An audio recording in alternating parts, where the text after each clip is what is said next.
There's one thing every woman respects in a man, and most men are chasing the wrong thing trying to get it. It's not his money. It's not his body. It's not how many times he agrees with her just to keep the peace. It's not even how hard he works for her. You're about to find out what actually earns a woman's respect. Real respect. The kind that doesn't fade the moment things get hard. The kind that's still there after the fight is over. Here's the thing.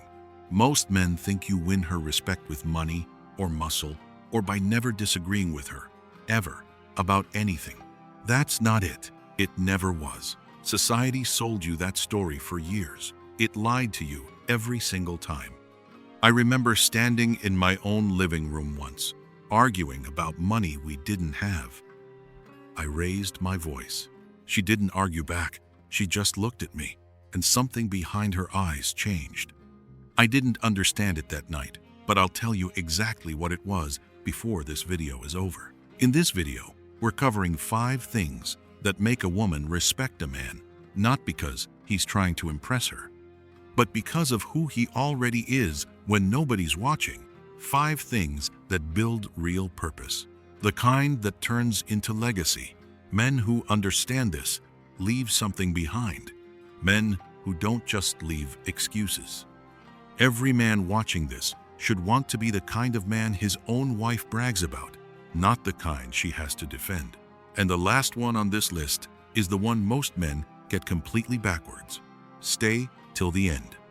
Most men will never admit this out loud, not even to themselves. But you already know the moment a woman lost respect for you. You felt it before she said a word, and you've been carrying it ever since.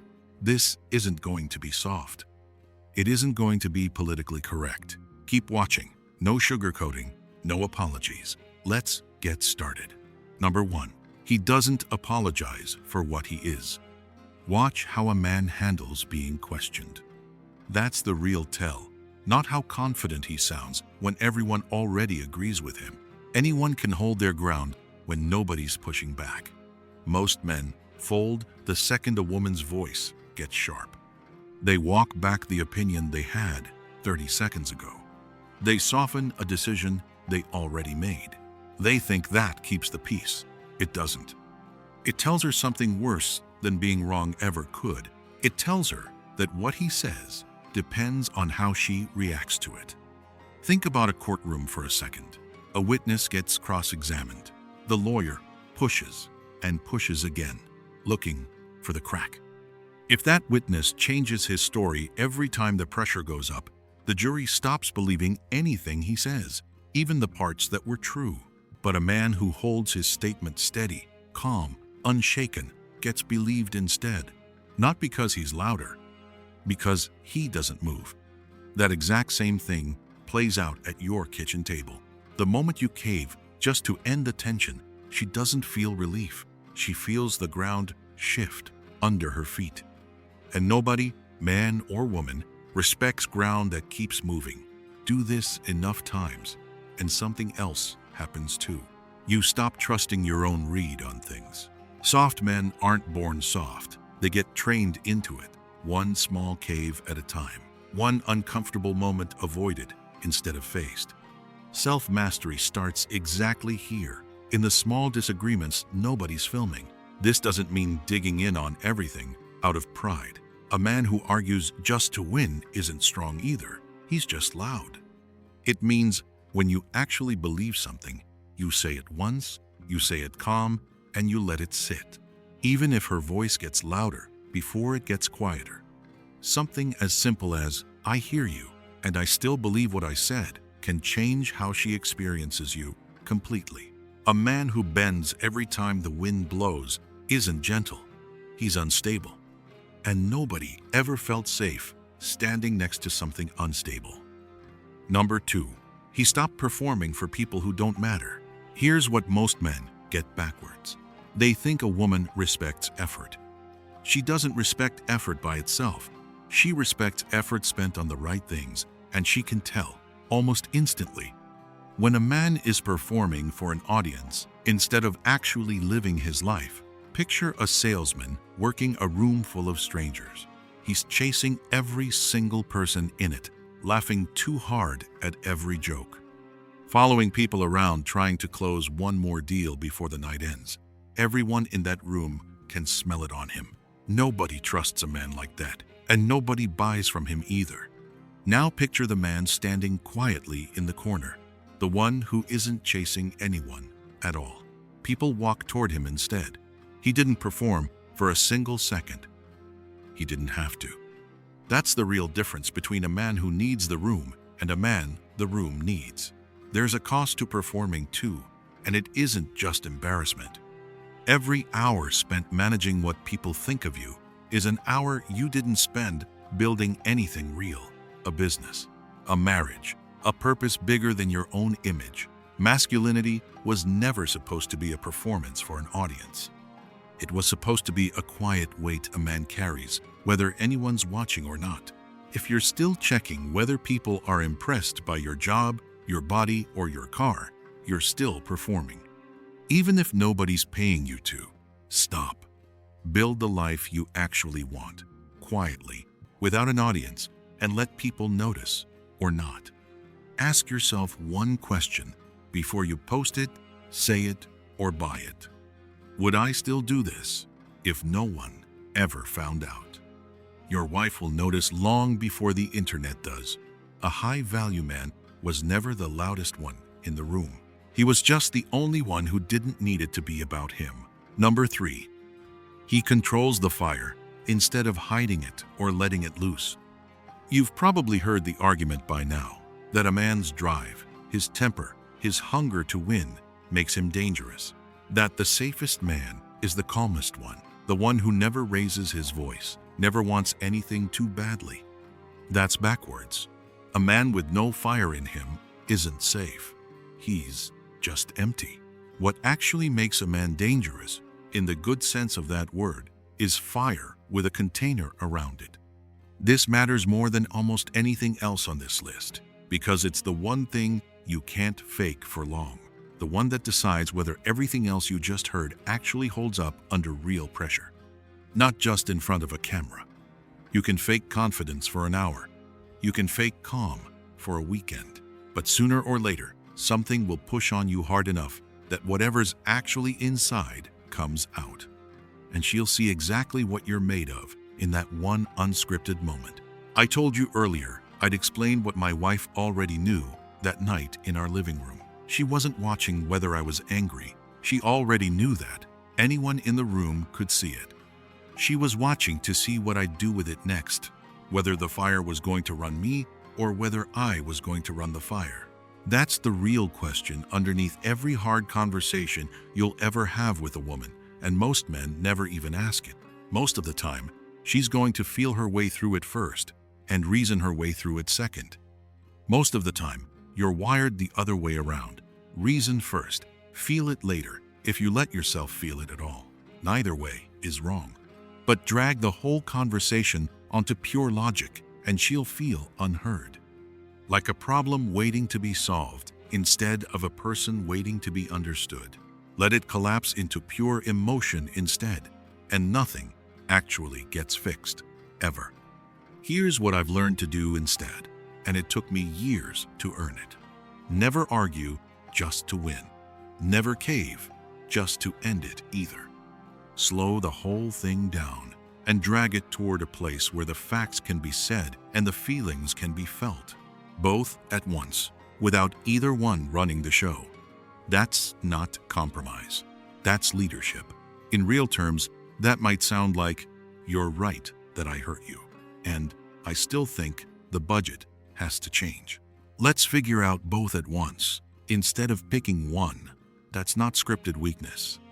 That's a man doing the actual work of leading a conversation instead of just winning it or dodging it. Think about a boxer stepping into the ring. He trained for years to control every ounce of power sitting in his hands. He didn't get rid of his aggression to become disciplined. He aimed it inside ropes, under rules, toward one clear target. Take that same man, drop him in a bar with no ropes and no ref, and that same power turns dangerous in the wrong way, fast. The fire never changed. The container around it did. That's masculinity in one sentence. The drive in you was never the problem. A man with no ring, no ropes, no rules for himself, that's the problem. Next time you feel the heat rising in an argument, try naming it instead of swallowing it or letting it loose. Something as simple as, "I'm getting heated. Give me 5 minutes and I'll come back, and we'll actually talk this through," does more for a woman's respect than winning 10 arguments ever will. That's power under control, not power hidden, and not power unleashed. This is where something bigger than your own mood has to matter to you, even if you never say it out loud. Not fear like being scared of punishment. Fear like knowing something is bigger than your temper, bigger than being right in the moment, bigger than winning the argument. A man who answers to something greater than his own mood is a man who can actually be trusted with power. Do this consistently, over months, and not just once when it's convenient. And something shifts in how she talks about you to other people, not because you demanded it, but because she watched you prove it. Argument after argument, for months on end. Marriages don't usually end over one explosion. They erode, one small loss of control at a time, until she stops expecting anything different. A man who can't rule his own temper is weaker than a man who's taken on far bigger battles. And a man who finally learns to rule it becomes the kind of man a woman never has to brace herself around. What that same fire does for a man's bank account, once he finally aims it at something worth building, is a story for a different video, on a different day. Number 4. He builds instead of taking. We just talked about aiming the fire instead of hiding it or letting it loose. Here's where that fire is actually supposed to go. This item matters because it's where all that controlled fire either turns into something real or gets wasted. Plenty of men learn to control their temper and still spend that same discipline chasing things that mean nothing in 10 years. A bigger truck, a louder opinion, a win nobody but him will remember. Some men take that same drive and point it at other people. They manipulate to get ahead. They chase status just to feel bigger than the next guy. They treat every relationship, every deal, every room like something to extract value from. It works for a while. It always costs more than it earns. Picture a beaver working a river. It's got the exact same raw force running through it that starts a wildfire, pure animal drive, nothing tame about it. But a beaver doesn't burn the forest down. It builds a dam with that same force, something that holds water back. Something that changes the whole shape of the land around it for years after the beaver's gone. A wildfire and a dam both come from raw power. Only one of them leaves something standing. Same fire, different outcome. You didn't get that drive in you so you could burn things down and feel powerful for a minute. You got it to build something other people can actually stand safely inside. A marriage, a family, a name that still means something after you're not in the room to defend it anymore. Ask yourself where your ambition actually goes most days. Is it going toward winning arguments nobody will remember in a week? Or is it going toward something that's still standing 10 years from now? Savings, a skill, a marriage that gets stronger instead of just older? Look at your calendar from last week. Count the hours that went toward proving something to somebody, and count the hours that went toward something that will still exist a decade from now. Most men don't like that math. That's exactly why it matters. The world is full of men who take. Taking is easy. Anybody can do it. Building is what's rare, and building is what actually earns a woman's respect long after the excitement of chasing her has worn off. A boy takes because taking feels good right now. A man builds because he already knows comfort fades and legacy doesn't. A woman doesn't need a man who never has a bad day. She needs a man whose bad days still add up to something bigger by the end of the year. That's the whole difference between a life spent surviving and a life spent building towards something real. Call it purpose, call it legacy, call it the thing you'll leave behind when you're gone. A man who can't rule his temper is weaker than a man who's conquered a city. But the strongest man of all is the one who takes that same fire and turns it into shelter for the people standing next to him. And the last one, the one most men get completely backwards. He tells the people he loves the truth, even when it costs him, even when silence would be so much easier for everyone in the room. Everything you just heard has been about who you are when things get hard. This last one is about what you actually do with that, because none of it means anything if you keep it locked up inside you. Picture a father sitting his son down the week before he leaves home for something hard, the military. A job 3 states away, doesn't matter what. A soft father tells him it'll all be fine, that everything works out, that he shouldn't worry so much. A father worth respecting tells him something harder instead. Nobody is coming to save you, not your mother. Not your friends, not luck. The son who hears the soft version walks out into the world unprepared. The son who hears the hard version, said with love instead of cruelty, walks out ready for whatever comes. If you ever had a moment like that, someone told you a hard truth instead of protecting you from it, or you had to be the one to say it to someone you love, put it in the comments below. Not for likes. Not for anyone to judge. Just so the men reading it don't feel so alone, carrying whatever they're carrying. We don't grow by keeping this stuff locked inside us. We grow by hearing it said out loud, even by strangers who understand exactly what we mean. The same law runs through every relationship you'll ever have with someone who depends on you, your wife, your kids, anyone who trusts you enough to want the truth instead of the comfortable version of it. Think about your own marriage for a second. Somewhere in it, there's a truth you've been avoiding about money, about a habit, about something you know needs to change, but haven't said out loud because it's easier to let the moment pass. Every time you let it pass, you're not protecting her, you're protecting yourself from an uncomfortable 10 minutes. And she can feel the difference, even if she can't always name it. This is where everything else on this list either becomes real or turns into a performance. You can have every piece of this figured out on the inside and still waste all of it if you never say the hard thing to the people who actually need to hear it from you. A man who stays silent to keep the peace isn't being kind. He's making a trade, her respect today, for a harder conversation later, one that usually comes when it's too late to fix anything. So say it, not to win, not to feel powerful. Say it because you love them enough to risk them being upset with you for a while, instead of loving your own comfort more than their future. Pick one truth you've been sitting on right now. It doesn't have to be dramatic. And say it out loud to the person it belongs to before this week is over. That's not a suggestion. That's the whole point of everything you just watched. Strong fathers build strong families this way, one hard conversation at a time, not one comfortable silence at a time. Your kids are watching how you handle hard truths long before they're old enough to understand what they're even watching. They don't remember most of what you say to them. They remember what you were willing to say and what you always avoided. None of this is really about being right. It's about being the kind of man who answers for what he says and doesn't say to the people standing in front of him, and to whatever he answers to beyond them. That's a heavier standard than most men ever hold themselves to. It's also the only standard that actually earns anything real. And a woman doesn't fall in respect with a man because he never disappoints her. She falls in respect with a man who tells her the truth even when it disappoints her.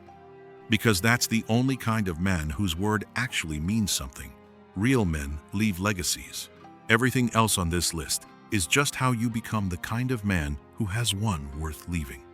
5 things. That's it. Nothing complicated, nothing secret, nothing you needed a course or a guru to explain to you. Every man watching already had the pieces somewhere inside him. Just harder to live than it is to hear on a video like this one. The man who actually does all 5 of these doesn't become someone new. He becomes the man he already had it in him to be. Steady, honest, in control of his own fire, building something real, and willing to say the hard thing out loud instead of swallowing it. That's the man a woman respects. Not because someone told her to respect him, because she can feel it every single day she spends standing next to him. This isn't about becoming a different man overnight. Nobody does that. It's about becoming a slightly steadier version of yourself, 1 week at a time. One opinion you held instead of walking back. One room you left without needing to dominate it. One hard truth you finally said out loud instead of swallowing it again. Some of you watching this felt exposed by at least one item on this list. Good. That's usually the first sign something true just landed. You'll notice it first in the smallest moments. A disagreement that doesn't turn into a retreat. A compliment you don't have to go fishing for. A quiet evening where nothing needs to be proven to anyone in the room. Small moments like that add up faster than most men expect. This won't feel like progress most days. It'll just feel like showing up again, one more time, the same way you did yesterday. That's exactly what it's supposed to feel like. None of this happens by accident. It happens on purpose. The same way everything worth having in a man's life happens on purpose. Some of what you heard today is going to sit with you longer than you expect. Let it. By the way, if this hit something in you, hit like and subscribe. It helps more than you'd think. Until next time.